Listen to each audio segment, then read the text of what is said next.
Hi, my name is Lev K. I'm the founder and CEO of CredSpark.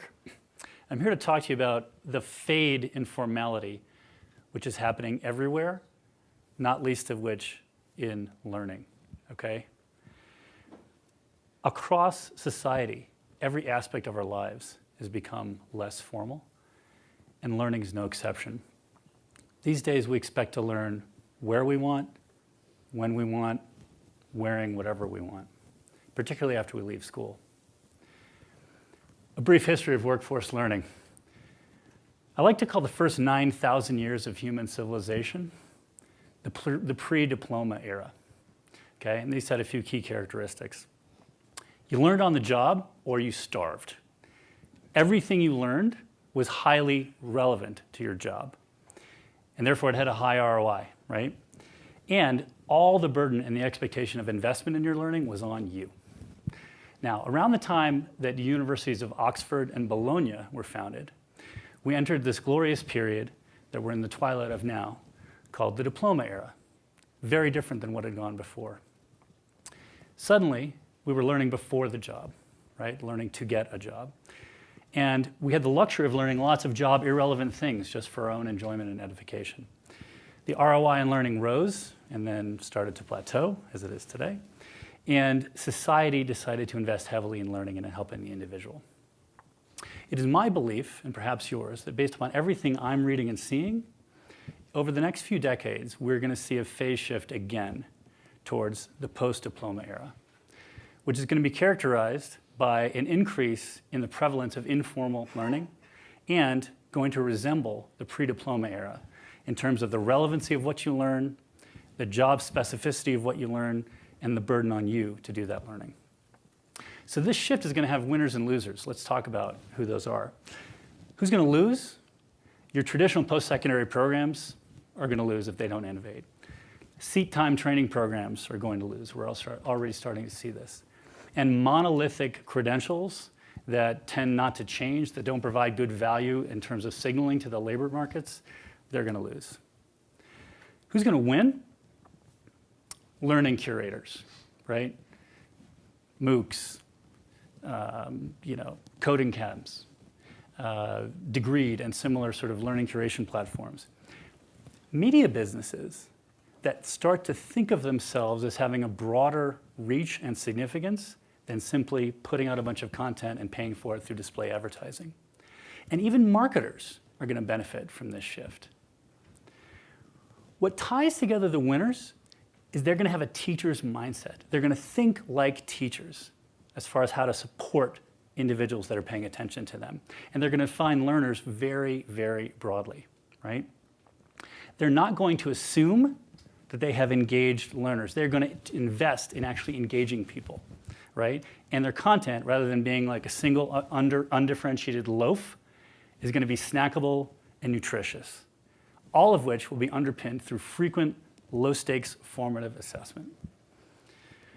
When your organizations are in the promised land of informal workforce learning, you're going to know your audience members as individuals.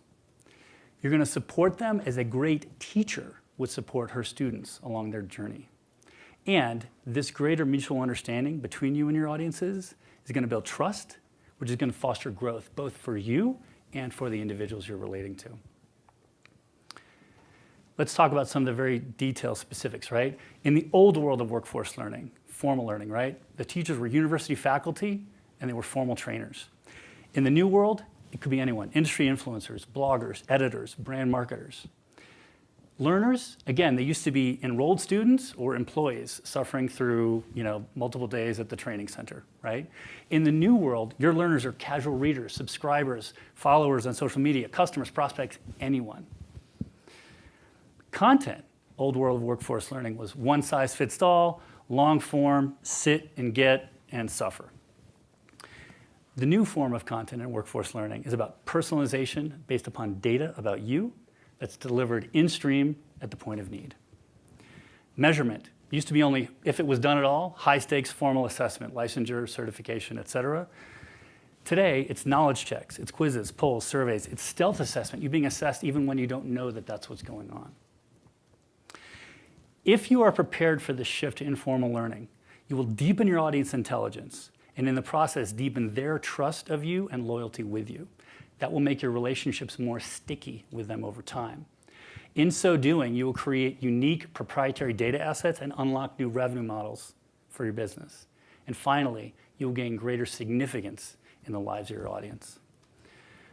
This shift is upon you, whether you know it or not. So the question is, where will you turn? After a dozen years in ed tech for firms like Kaplan, Teachscape, and the Princeton Review, in 2014, I launched CredSpark to bring the power of formative assessment to the vast universe of informal workforce learning. A couple quick case studies in a second. We allow our clients to engage and assess their audiences and point them towards specific learning content. In the process, we give our clients data and insights, we help them gather and qualify leads, and we bring a lot of ed tech expertise to bear in this. Our clients range from brands to B2B and B2C media to learning providers, dozens of similar businesses. And just a couple quick case studies. The American Society for Mechanical Engineers needed to understand what undergrad engineering majors knew and cared about in the world of engineering. They turned to CredSpark. First Republic Bank needed to be able to reach out to recently minted attorneys to understand how well they understood personal financial management and dealing with law school debt. They turned to CredSpark to gather this data and present specific offers to them. IBM Watson needed to understand how well do endocrinologists understand artificial intelligence and cognitive computing. Before we can market to them effectively, we need to know what they know. They turned to CredSpark. And last but not least, Degreed, major partner of ours, needed to be able to offer an embedded assessment solution inside their learning curation platform so their enterprise clients would have the ability to check on employee knowledge in their progress. I'm here today looking for partners. Would love to speak with any of you afterwards about how we could help you manage this shift towards informal learning. Thank you.